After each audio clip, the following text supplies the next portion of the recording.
भाई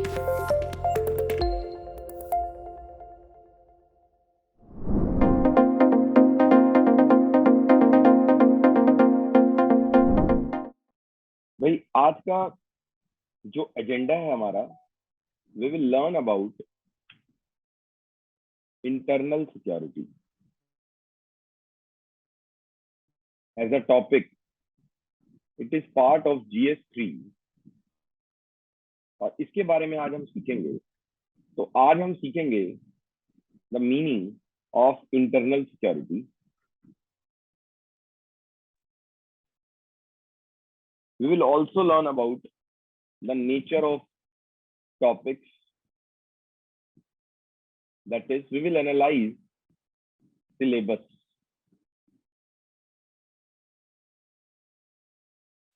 We will also see the previous year question and what is the demand of the exam, demand of UPSC, so that this topic fetches us 4 to 6 questions every year, and they are very easy. बहुत easy bracket में आते हैं. We will also do the topic, the development and spread of extremism in India. ये आज का हमारा agenda है और इसको हम स्टडी करेंगे. आइए स्टार्ट करते हैं. Now, what is the meaning of internal security? From where the word internal security has come? If you see, the very nature or the origin of internal security originate from 17th century with the rise of nation state. अब आप पूछेंगे 17th century से पहले क्या होता था? The only idea that since there was concept of rule of king and they believed in protecting the boundaries of their place or riyasat only, the idea was only towards security, and that too with regard to from external enemy.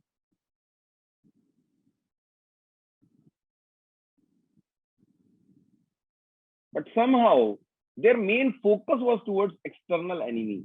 Yes, in the past, if you read about Chanakya, he has talked about internal security as well, but largely the rise of internal security, we assume that it has happened with the growth of nation state. What is nation state?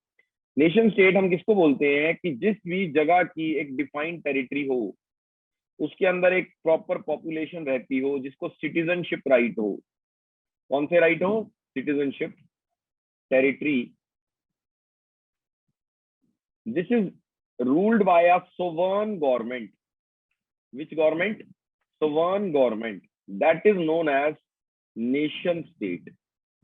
Now the point is, this kind of thinking has come up of boundaries, of proper approval of visa, paper requirement, only with the rise of nation state in this world. So the concept which has been come of internal security is with regard to security with regard from the external enemy and security with regard to internal enemy. In our syllabus, we have to focus on the internal aspect of it. What is the meaning of internal security? Many of you must be thinking that the meaning of internal security is concerned with protection of boundaries,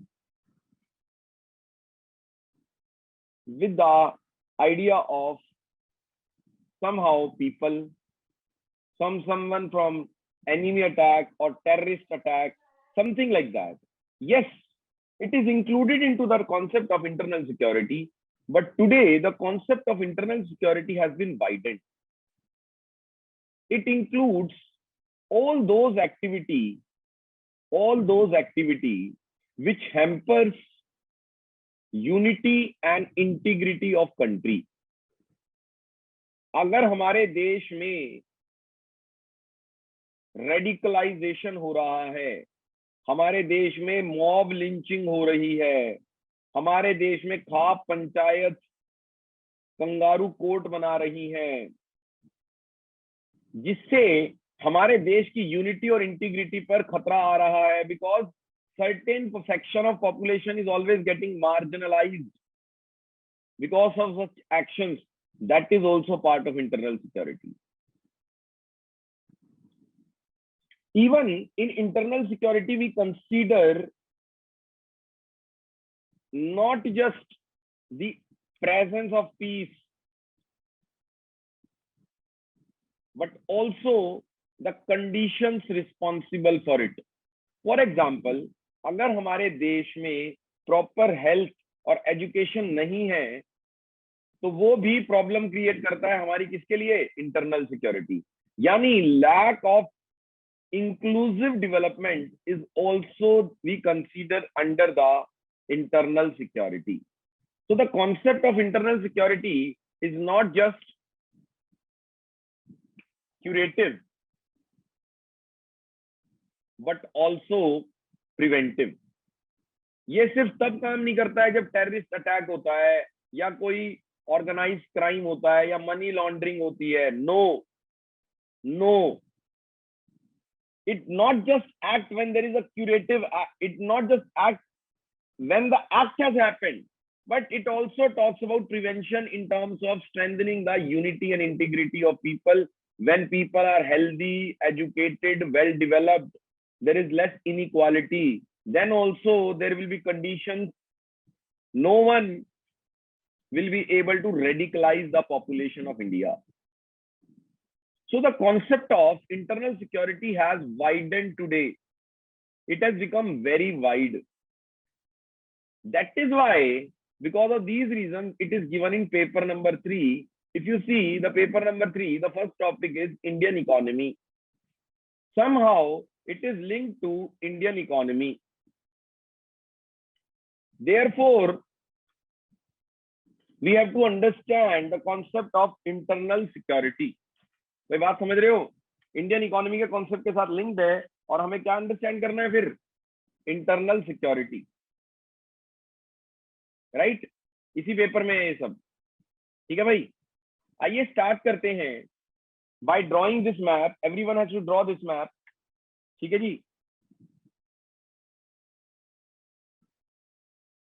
this is the syllabus map and I will explain कि why UPSC has made that these term. I'll explain. पहले draw कर लीजिए आप।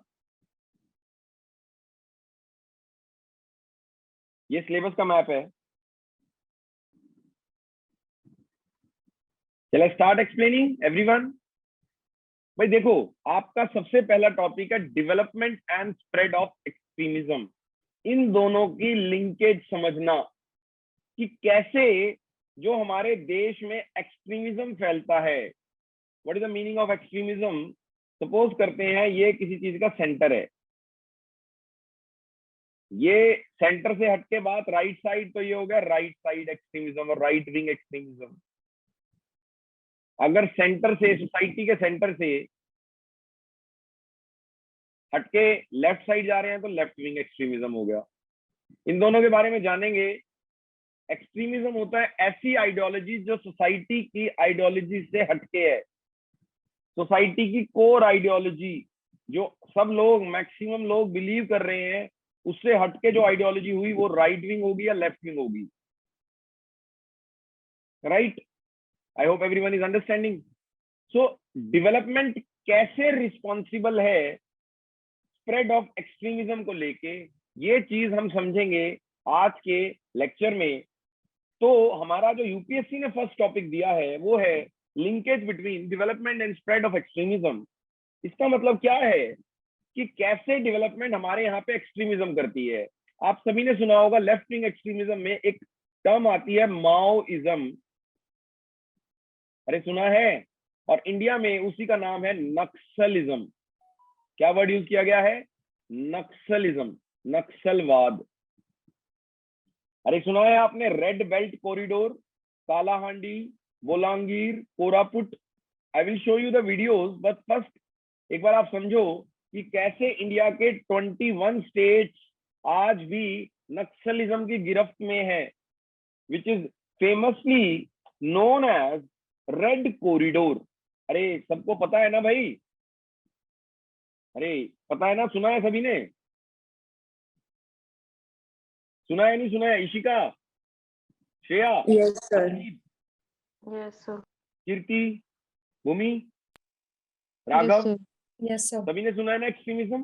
तो कैसे हम link हैं, किसके साथ लिंक है हम, हमारी डेवलपमेंट किसके साथ लिंक्ड है? एक्सट्रीमिज्म के साथ। कि कभी किसी जगह पे डेवलपमेंट नहीं होना भी वहां के लोगों को इतना भड़का देता है कि वो सोसाइटी के सेंटर से दूर भागते हैं। मतलब जो सोसाइटी में चल रहा है उसमें बिलीव नहीं करते हैं, अपने हिसाब से चीजों को करना चाहते हैं with their own ideology. I hope everyone is understanding this, right? Then all these things which are existing in India are fueled by certain actors. Actor समझते हैं ना? जो लोग पर्दे के सामने आके एक्ट करते हैं, and they are certain state actors and non-state actors. State का मीनिंग समझते हैं आप? I hope everyone knows this is capital state. This is not the small s. ये कैपिटल एस है। तो ये जो स्टेट है इसकी बात जब हम करते हैं तो we are talking about nation state. तो कैसे कुछ कंट्रीज हमारे इंडिया में, अगर मैं इंडिया का एग्जांपल लूं, लाइक चाइना, लाइक पाकिस्तान, कैसे इंडिया में एंटी इंडिया एक्टिविटीज कर रहे हैं। और फॉर एग्जांपल अगर आपने वर्ल्ड में सुना हो कैसे इजराइल फिलिस्तीन के खिलाफ लड़ता है, तो Israel for the Palestinian people is a state actor which is creating extremism in their society. Similarly, there are certain actors which are not directly affiliated to any state. You cannot term them, they are Chinese, Pakistani, Afghani, Talibani. So they are certain non-state in nature which are cannot be affiliated to any particular state, like certain terrorist group. आपने सुना होगा हुजी, हिजबुल मुजाहिदीन। अरे सुना है मुजाहिद और Mujahideen, newspaper में पढ़ा होगा। They do one common attacks in India. Then there are certain organized criminals which are very famous. सुना होगा लॉरेंस बिश्नोई, सुना होगा आपने सिद्धू मूसेवाला का मर्डर जिसने किया था, आई होप, मतलब उसका एफिलिएशन था। देन नीरज बुवानिया या Dawood Ibrahim was an organized criminal later turned into terrorist. So these are certain actors which might or might not be associated with any state. They could be state actors as well as non-state actor in nature, and they create certain problems with our development as well as they increase the content of disaffection with the society, leading to any form of extremism in the society, left wing or right wing.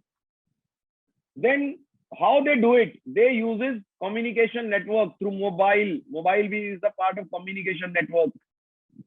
Then through media, through social media, Facebook, WhatsApp, through videos, through audios, they create do it yourself. आप घर में terrorist कैसे बने, आप बन सकते हैं social media के थ्रू।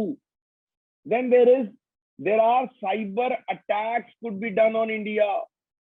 जैसे मैं एग्जांपल लेता हूं, अभी रशिया यूक्रेन का वॉर चल रहा है। रशिया यूक्रेन के साइबर जो प्रोफेशनल्स हैं वो भी अटैक कर रहे हैं एक दूसरे की कंट्री पे। कैसे? कोई किसी की इंटरनेट वेबसाइट डाउन कर दे रहा है, कोई रशिया कर दे रहा है, रशिया के hackers on Ukraine and Ukrainian hackers on Russia. तो cyber attack, these are the tools used by these terrorist और ऑर्गेनाइज्ड क्रिमिनल और certain state actors, both state and non-state actor uses these tools. All these things need money. क्या चाहिए इनको? Money. अरे क्या चाहिए इनको? Money. And money which is converted from black to white is known as money laundering. क्या कहलाती है वो? Money laundering. लॉन्ड्री समझते हैं ना, हमारे गंदे कपड़ों को साफ करती है। तो उसी प्रकार मनी लॉन्ड्रिंग का मतलब क्या होता है कि कैसे हमारी जो मनी है उस पैसे से आप गलत काम करते हो जिससे देश में प्रॉब्लम बढ़ती है। मैं एग्जांपल लेता हूँ, जैसे ड्रग्स बिकती है। कभी कोई लेने गया भाई ड्रग्स? राघव, सौरभ, अरे तुम तो ड्रग्स तो लेने गए होंगे, अरे मेडिसिन लेने तो गए होंगे। हाँ, तो वो भी तो ड्रग्स होती हैं। आपका दिमाग ही परवर्ट है, मैं क्या करूं। तो द पॉइंट इज मैं आपको सिर्फ ये बताना चाह रहा हूं कि सौरभ, जब whenever you are going for taking drugs, suppose assume करते हैं कि आप ड्रग्स लेने जा रहे हो, तो you will pay in your bank, you will pay through bank account और थ्रू द कैश। कैसे पे करोगे राघव? बैंक अकाउंट और कैश? कैश कैश में पे करोगे राघव? देखो राघव को कितनी खुशी हो रही है बताते हुए। राघव तो बड़ा खुश हो रहा है, कह रहा है कि सर मैं तो कैश में पे करूंगा। तो पॉइंट इज, अब आपने उस मनी, उस ऑर्गेनाइज क्रिमिनल जिसने ड्रग का रैकेट चलाया हुआ है, उसको कैश में पे किया। उस बंदे के पास कैश आ गया है, कैश के लिए ही वो काम कर रहा है, और उसका जीवन जो चल रहा है, उसका जो नेटवर्क चल रहा है, वो किसकी वजह से चल रहा है? Cash.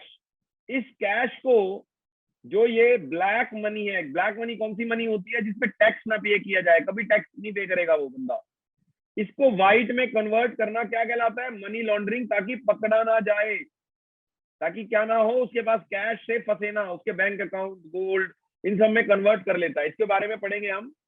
Now all these tools fuel the extremism in the society and we need solution. What are the solutions?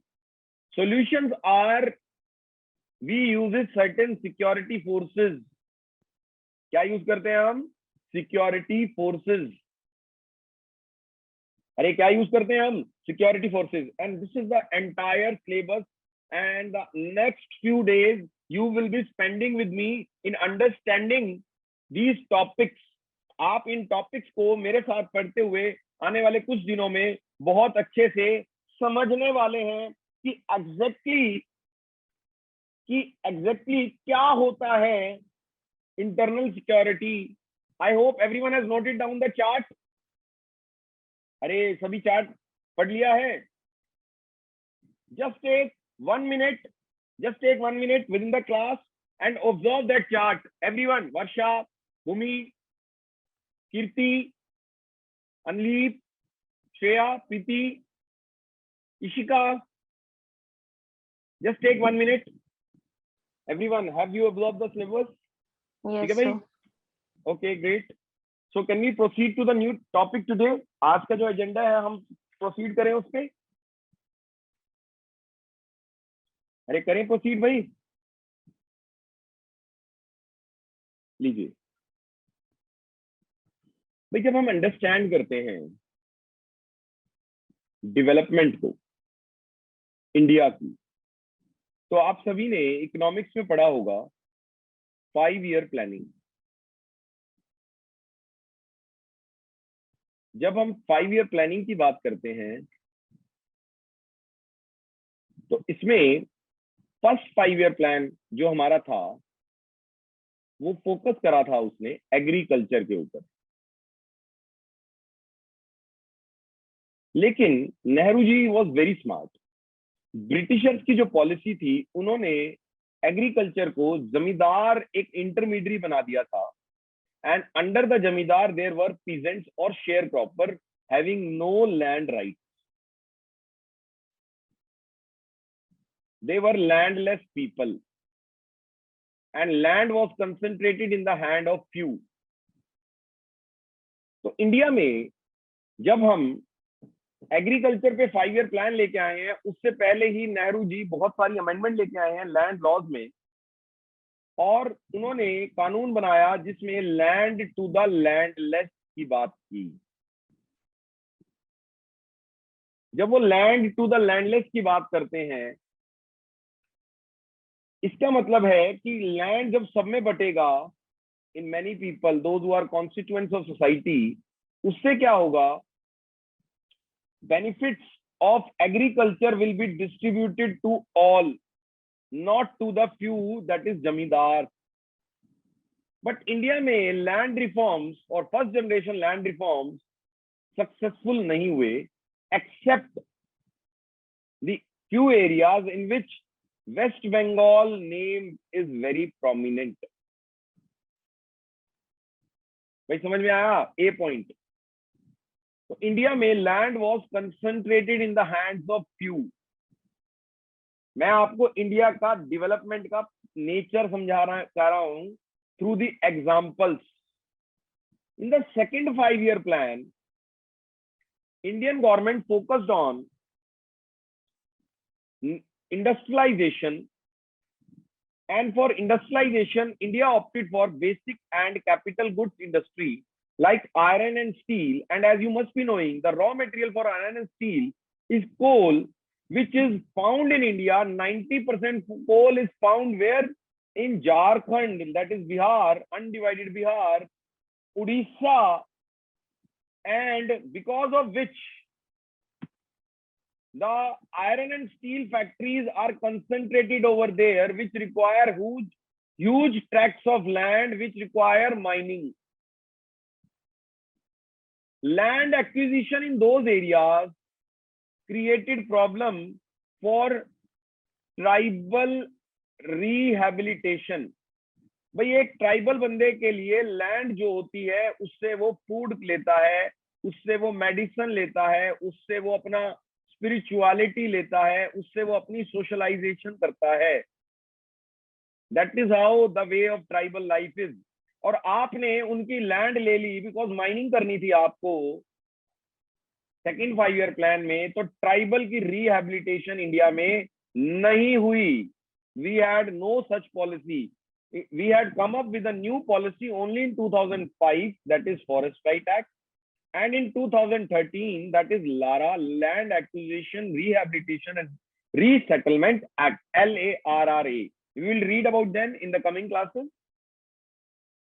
Then, the third problem with our plan was the development which has happened in India was only in the few urban centers like Delhi, like Mumbai, like Chennai or Kolkata. Rest of the people from MP, from Bihar, from UP are all migrating to these centers. Now, the growth is regionally imbalanced, and because of the growth in these areas has been imbalanced, is not even, is uneven. Therefore, it has led to the problem of alienation, dissent, anger for the Indian state. Somehow, the anger for Indian state has turned into by certain vested interest over the development itself. People in these areas, in tribal belts, hinterland area, tribal belt, northeast belt, border villages, have somehow developed anti-development attitude.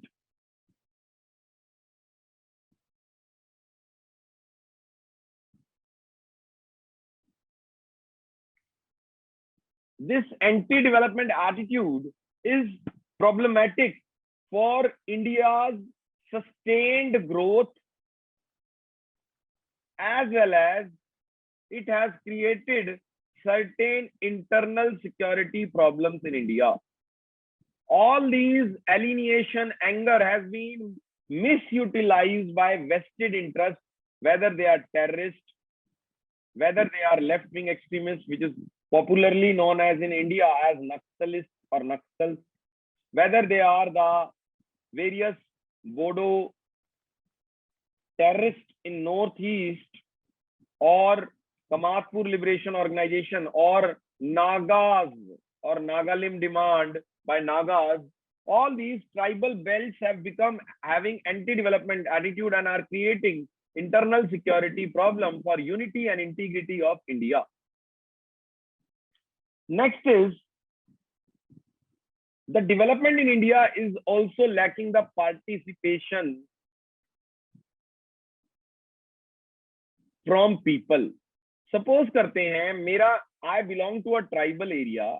For example, I belong to a tribal area. and the company which is coming up in this area is very good motivation है उनके पास, intention बहुत pure है उनकी। तो वो लोग, अब एक ट्राइबल बंदा, ना तो उसके पास कोई स्किल है, ना ही वो इंग्लिश स्पीकिंग है, जो एक बेसिक डिमांड है जॉब के लिए, उसको क्या जॉब देंगी? भैया मैं कहता हूं, मैं आपका लैंड ले रहा हूं, मैं आपको एक ऑल्टरनेट लैंड दे देता हूं, मैं आपको जॉब दे देता हूं, इसको क्या जॉब मिलेगी? Will be given made the CEO, और will I be made the CEO, और will I be somehow supervisor, और submissive job?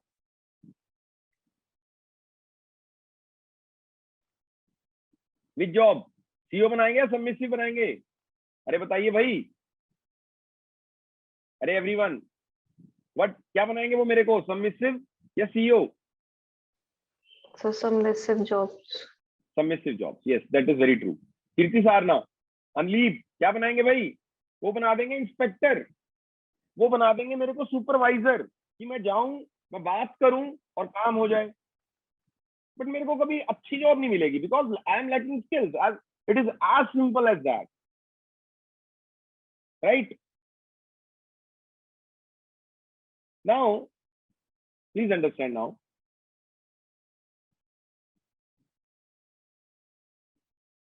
lack of participation, along with it, has created the problem for development, and it has given rise to various kind of extremism. Let us understand the concept of extremism. मैंने अभी nature of development बताया है, अब मैं बता रहा हूं what is extremism. Extremism का मतलब क्या होता है? कोई भी ऐसी आइडियोलॉजी या सेंस या कॉन्शियसनेस या अवेयरनेस लोगों के अंदर, जिससे वो अपने आप को सोसाइटी की जो कॉमन थिंकिंग है उससे दूर पाते हैं। They are far away from the central ideology of society. Core tenets of society जो है वो somehow they are not social to the larger macro society. So extremism has been categorized into two parts. One is left wing extremism and other is right wing extremism. Left wing ideology is believes in that past for people has been oppressive. आप लोगों का past में शोषण हुआ है, आप लोगों को बहुत ज्यादा ऑप्रेस किया गया है, अत्याचार किया गया है, हाय हाय मारा गया है आपको, आपकी कोई वैल्यू नहीं थी, यू वर डाउन ट्रोडन, आप दलित थे। दलित का मतलब ही क्या होता है? दलना। Dalit is not allowed as per Supreme Court to be used by intellectuals, but still they use the word dalit. इसका मतलब क्या होता है? someone who has been crushed. हाय हाय, आप लोगों का पास्ट में शोषण हुआ है। और जो इंडियन स्टेट है ना, वो उसका जो नेचर है, वो नेचर क्या है? शोषण करने वाला। आपका इंडियन स्टेट के साथ कभी भला नहीं हो सकता है। नो। राइट विंग एक्सट्रीमिज्म क्या बोलता है? वो बोलता है पास्ट जो था, it was golden. Oh my God, it talks about superiority of past on religious lines, not on cultural lines. Religion के आधार पर ये अपने आप को सुपीरियर बताते हैं पास्ट के, और बोलते हैं प्रेजेंट जो है गलत जो हो रहा है ना, क्योंकि we are not following the past ideas of food, of clothes, of treatment towards women. तो लेफ्ट विंग वाले क्या बोलते हैं कि अभी जो आपका प्रेजेंट है ना, वो बुरा क्यों है? क्योंकि पास्ट में और इंडियन स्टेट जो है वो क्या है? बुरा। तो आपको उसको ओवरथ्रो करना होगा। You need to create a state autonomous, and these people talk about creating a bringing back golden era. So for them, past is golden. For them, past is oppressive, very negative. You people have been oppressed. So that is how both the ideology have been shaped up. And as we see today, the left-wing extremism is commonly referred to as in India as Naxalism. And right-wing ideology, we have seen a lot of Islamic State IS terrorist group believes is based on right-wing ideology. Communal riots are happening on this right-wing ideology.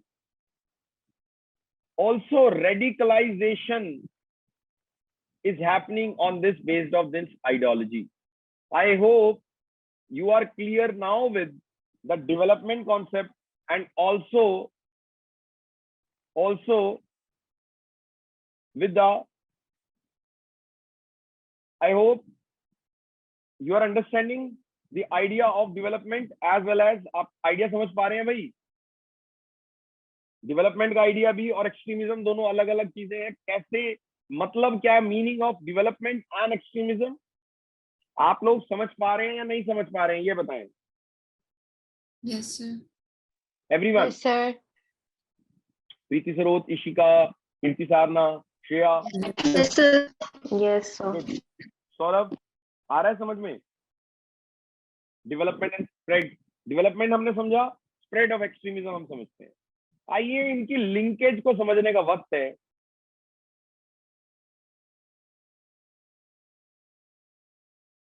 जब हम India के internal security issues की बात करते हैं, what is the problem? अगर हम देखें इंडिया का जो नदर्न पार्ट है, दैट इज कश्मीर, यहां पे the problem is two problem. One is terrorism and other is militancy. Militancy is also a form of terrorism, but in this case, it is done by homegrown people. Terrorism is a broad umbrella, but militancy is a narrow umbrella, and it is used for local indigenous terrorist act. उसके लिए word का use किया जाता है militants, not terrorist. I hope everyone knows. So Kashmir में हमें problem पता लगी. Then we have Punjab. We had a problem of radicalization on communal lines, and which has resulted into demand for Khalistan, right-wing extremism, and also it resulted into terror acts. And also it has resulted into mass pogrom or lynching of Sikhs. I hope everyone knows Sikh riots 1984. अरे पता है ना? Then we have also seen 2001 Godhra riots. अरे देखे हैं, मतलब सुना होगा उनके बारे में. Then if we talk about the tribal belt of India, right, red corridor belt, that is 21 states, but largely it is prominent into few areas. तो अगर हम देखें उस ट्राइबल बेल्ट को, तो वहां पे हमारे यहाँ पे कौन सा एक्सट्रीमिज्म है? Left wing extremism. When we go to north east in India, it is full of, जो आपका नॉर्थ ईस्ट में अगर आप लो, अरुणाचल प्रदेश, नागालैंड, मणिपुर, मिजोरम, इसका क्या कोड बनेगा? अरुणा मामी. अरुणाचल प्रदेश, नागालैंड, मणिपुर, मिजोरम. ठीक है जी. नॉर्थ ईस्ट के आखिरी के 4 स्टेट. इधर आ जाएगा आपका सिक्किम. सिक्किम के बाद यहाँ बीच में असम आ जाएगा. असम के नीचे मेघालय आ जाएगा. इधर छुटकू सा त्रिपुरा आ जाएगा. तो 8 नॉर्थ ईस्टर्न स्टेट का ये कोड है. तो इंडिया इज फेसिंग, यहाँ पे बहुत सारी कॉम्प्लेक्स इशू है. There is no one single definition of the problem in north east.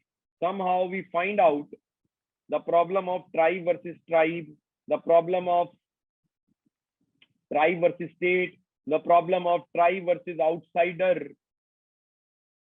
All these problems are prevalent over there in northeast. We will understand issue by issue the problem of extremism in India and how it is linked to development. Is that fine? अरे सबको समझ में आ रहा है ना? अरे आ रहा है नहीं आ रहा है भाई? मुझे आप चैट बॉक्स में टाइप कर Yes, देंगे, sir. That is also fine. अगर आप चैट बॉक्स में अपनी क्वेरीज और चीजों को टाइप कर देंगे तो that is also fine. Sir Naxalism कौन सा साइड में आएगा बोल रहा था? Left wings extremist right. Left wing extremism में आएगा Pema. Thank you sir. Good. Now, I hope you are understanding the idea of the entire syllabus. Idea of entire syllabus समझ में आया आपको? अब हम डिस्कस करते हैं कुछ पास्ट ईयर क्वेश्चंस और यूपीएससी की डिमांड क्या है. आज का जो एजेंडा है कुछ टॉपिक पढ़ना नहीं है. आज का जो एजेंडा है हमें अप्रोच सीखना है, ताकि हम जब कल से स्टार्ट करें तो हम बड़े स्पेसिफिक होके पढ़ें, ताकि हमारा रिजल्ट 100% आए. अपने को चाहिए रिजल्ट सिंपल. मैं लास्ट ईयर भी पढ़ाया है, डायरेक्ट क्वेश्चन आया है मेंस में. मेरे साथ कुछ बच्चे हैं जिन्होंने पढ़ा है मेरे से ये वाला topic, so they have seen what kind of question इस साल आए हैं. मैं दिखाता हूँ क्या क्वेश्चन आता है.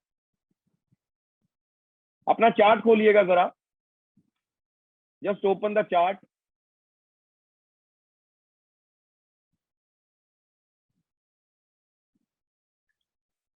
देखिए भाई, यूपीएससी ने ये एक्सट्रीमिज्म में इस बार सवाल पूछा है. उन्होंने पूछा कि हाउ, ये वाला चार्ट खोल लिया ना सबने, ताकि मैं आगे फ्लिप कर सकूं भाई पेज. अरे सबने खोल लिया ना? Naxalism, left wing extremism in India, that is Naxalism.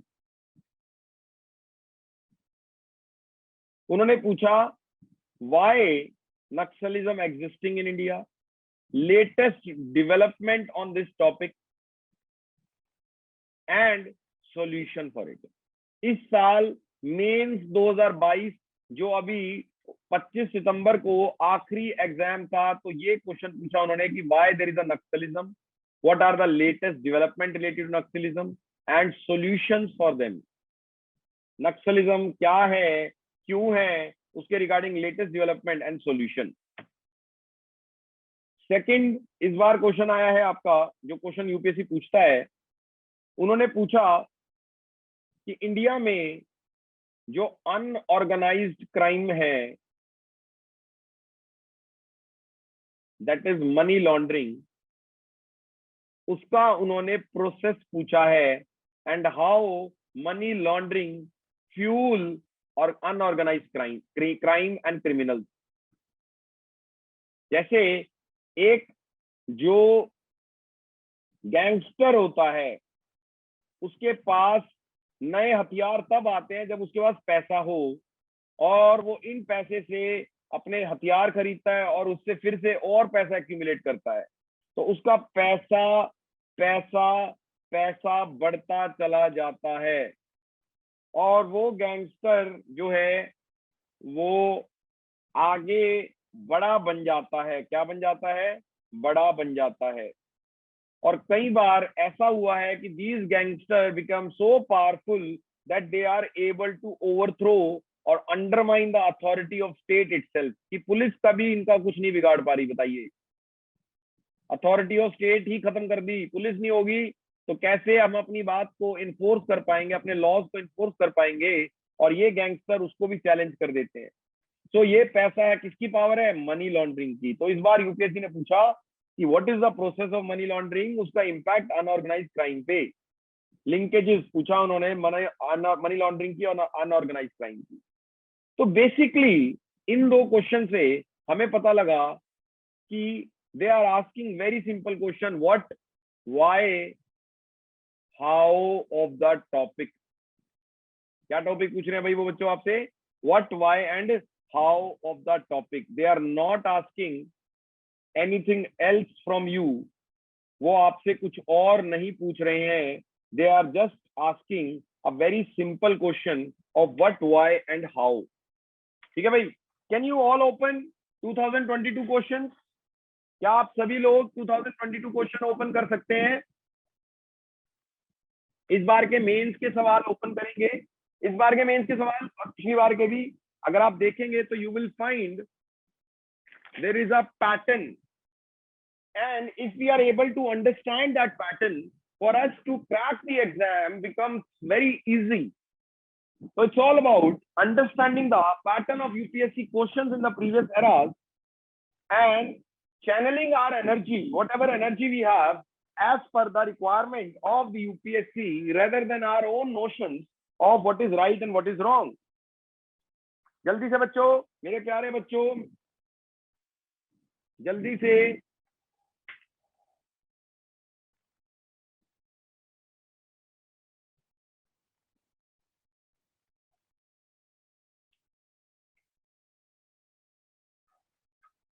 Previous year questions देखेंगे।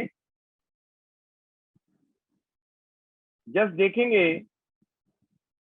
जरा, ये क्वेश्चन है 2021 का और इसमें देखेंगे आप क्या लिखा हुआ है। Keeping in view India's internal security. भाई हम तो इंटरनल सिक्योरिटी का एग्जाम दे रहे हैं तो वो तो हम रखेंगे, लेकिन यूपीएससी हमें हेल्प कर रहा है।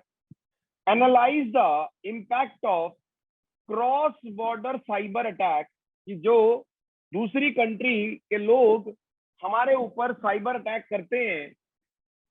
Also discuss defensive measure against these sophisticated attack. Basically again UPSC किस पे फोकस कर रहा है? अरे किस पे फोकस कर रहा है? What is the nature of the exam? पहले उसने क्या पूछा आपसे? क्या पूछा? अगर आप देखेंगे तो what they are asking, simple, क्या पूछा उन्होंने? Problem of cyber attack and solution for it. आसान है ना पेपर? ये 2021 का है। फिर एक और क्वेश्चन शेयर करता हूं आपके साथ।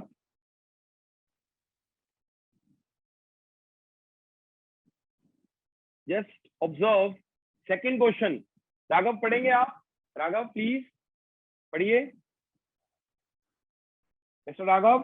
Analyze the multidimensional challenges posed by external state and non-state actors to the internal security of India. Also discuss measures required to be taken to combat these threats. This is of 2021। ये भी कौन से year का है? 2021। हाँ जी, ये भी कौन से ईयर का है? 2021। पढ़ेंगे, थर्ड पढ़ेंगे, थर्ड क्वेश्चन। तो क्या पता लगा हमें? अगर आप देखें सेकंड में भी क्या पूछ रहा है वो? सिंपल। अरे क्या पूछा उसने? What are the challenges posed by state and non state actors, and उसका क्या पूछा उन्होंने फिर? सॉल्यूशन। अरे आसान है, अरे आसान है। थर्ड क्वेश्चन पढ़ते हैं। Yes Raghav please, third question पढ़ेंगे। हाँ जी पढ़े। Analyze the complexity and intensity of terrorism, its causes, linkages, and obnoxious nexus. Also suggest measures required to be taken to eradicate the menace of terrorism. अरे कितना आसान paper है। ये word use करके UPSC में डराना चाहता है कि ऑब्नॉक्शियस हमें मतलब नहीं पता। हमें नहीं पता कि कैसे टेररिज्म लिंक्ड है उन लोगों के साथ, उस यूथ के साथ जो एलिनिएट हो चुका है देश से और वो टेररिस्ट बनने की सोच रहा है, आईएस ज्वाइन कर रहा है, धर्म परिवर्तन कर रहा है। उसके कोजेस बताओ, उसके लिंकेज बताओ, और क्या बताओ? और क्या बताओ भाई? उसके क्या बताओ? इस प्रॉब्लम के बारे में बताओ। Tell something about the problem of terrorism, और उसका क्या बताओ आप? सॉल्यूशन। आप समझ रहे हैं? सारा पेपर जो है, entire paper, why, how and in सब चैलेंजेस को लेके सॉल्यूशन पे कर रहा है बात। बस this is the only very easy approach. अगर आपके पास बेहतरीन नोट्स हैं, बेहतरीन अंडरस्टैंडिंग है, तो इस पेपर में आप 100% मार्क्स ले सकते हैं। अरे समझ रहे हो मेरे नन्हे मुन्नो ये बात? ये क्वेश्चन पेपर बहुत इजी आया था और आता रहेगा। अगर आप इंटरनल सिक्योरिटी के 2022 के क्वेश्चन पेपर देखोगे तो आप कहोगे अरे बाबा। चलो भाई होमवर्क लिखो आज का homework please everyone analyse the 2022 internal security question paper. तो आप इंटरनल सिक्योरिटी का आप एनालाइज करेंगे आज। सौरभ, सारस्वत, भूमि, प्रीति, अनलीप, इंटरनल सिक्योरिटी का पेपर डाउनलोड करना है। कीर्ति सारना, या मैं अभी आपको क्लास के आधे घंटे बाद ही मैं आपको प्रीवियस ईयर क्वेश्चंस भेज दूंगा। आपको सिर्फ उन क्वेश्चन पेपर को समझना है कि यूपीएससी आपसे पूछना क्या चाह रहा है। श्रेया, अगर आपने यूपीएससी की डिमांड समझ ली, अगर आपने ये समझ लिया कि यूपीएससी आपसे क्या पूछना चाह रहा है, तो आपकी प्रिपरेशन कितनी शार्प हो जाएगी। आई hope everyone is understanding this. दिक्कत पता क्या है? दिक्कत क्या है? दिक्कत क्या है कि इस एग्जाम में फेलियर का सबसे बड़ा रीजन पता क्या है? Everybody wants to prepare and become IAS, but nobody wants to know how to do it. लोग अपने मन से बुक्स पढ़ते हैं, सिलेबस को फॉलो नहीं करते हैं, प्रीवियस ईयर क्वेश्चन को एनालाइज नहीं करते हैं, और जब वो बुक्स को पढ़ते भी हैं तो उनकी knowledge taking is not sharp, blunt होती है। उनको पता ही नहीं है कि इसमें से क्या पढ़ना है, क्या इंपॉर्टेंट है, क्या इंपॉर्टेंट नहीं है। क्योंकि यूपीएससी का ना सिलेबस ढंग से समझा, ना प्रीवियस ईयर क्वेश्चन ढंग से समझे। अगर आपको उनका इंटेलेक्चुअल एप्टीट्यूड पता लग जाए तो आप कहीं ना कहीं उनके लेवल को मैच करने की कोशिश करोगे, एंड ड्यूरिंग दैट प्रोसेस आप इतना रिगर करोगे कि आप एग्जाम को कोई भी रोक नहीं सकता। डिट्टो क्वेश्चन आएगा हमारी क्लास से, डिट्टो। अच्छा जी, अब आपके मन में सवाल आ रहा होगा, पेमा, आपके मन में सवाल आ रहा होगा कि what all we need to read, क्या पढ़े? आ रहा होगा, बड़ा Yes, sir. Natural logical question है। तो इसके लिए क्या पढ़ना है? सिंपल, आपको दो चीज करनी है। फर्स्ट इज, आज का जो होमवर्क है, आप सिलेबस मैंने क्लास में एनालाइज कराया है, plus previous year question, plus इसके साथ एडिशनल आपको कोई भी एक बुक परचेज कर लेनी है मार्केट से, सिर्फ साइकोलॉजिकल सेटिस्फैक्शन के लिए, only for psychological satisfaction. Otherwise class notes plus latest developments on the topics जो हम वैल्यू एडिशन में कराएंगे, ऑन दोज क्लास नोट्स, तो वो आपको करनी है साथ में। बस अगर दिल ना माने तो एक किताब खरीद लेना, अशोक सिंह आईपीएस है ये, या टाटा मैग्रा हिल की किताब खरीद लेना, दैट्स इट। इसके अलावा नहीं पढ़ना है कुछ और। आपको जो ये करंट नोट्स हैं साथ में, these are developed from newspaper. Once you know the pattern, जो आप न्यूज़पेपर में आपने प्रीवियस कुछ दिनों में किया है, तो वो भी ऐड कर लेंगे इन चीजों के साथ। अरे बात समझ रहे हैं एवरीवन? तो what are the books? There is no NCERT for internal security as of now, but आपको इकोनॉमिक्स की अंडरस्टैंडिंग से बड़ी हेल्प मिलेगी। आपको मेरी क्लास की जो हमारे लेक्चर्स हैं और नोट्स हैं, they are very sharply maintained. As well as अगर आपको लगता है कि कोई साइकोलॉजिकल आपको एक बुक चाहिए रेफरेंस की, तो आप पढ़ सकते हैं अगर समय है तो, वरना आप रिलाय करेंगे class notes, latest development from the newspapers, बस। इसके अलावा नहीं पढ़ना है कुछ और। इसके अलावा कुछ और किसी को भी नहीं पढ़ना है। इशिका, समझ में आ रहा है बात? समय बचाना है अपने को और शार्प रहना है पढ़ते टाइम। हम लोग अगर एक्स्ट्रा पढ़ेंगे तो हमारा जो लिमिटेड टाइम है वो किसी और सब्जेक्ट को कॉम्प्रोमाइज कर देगा कहीं ना कहीं।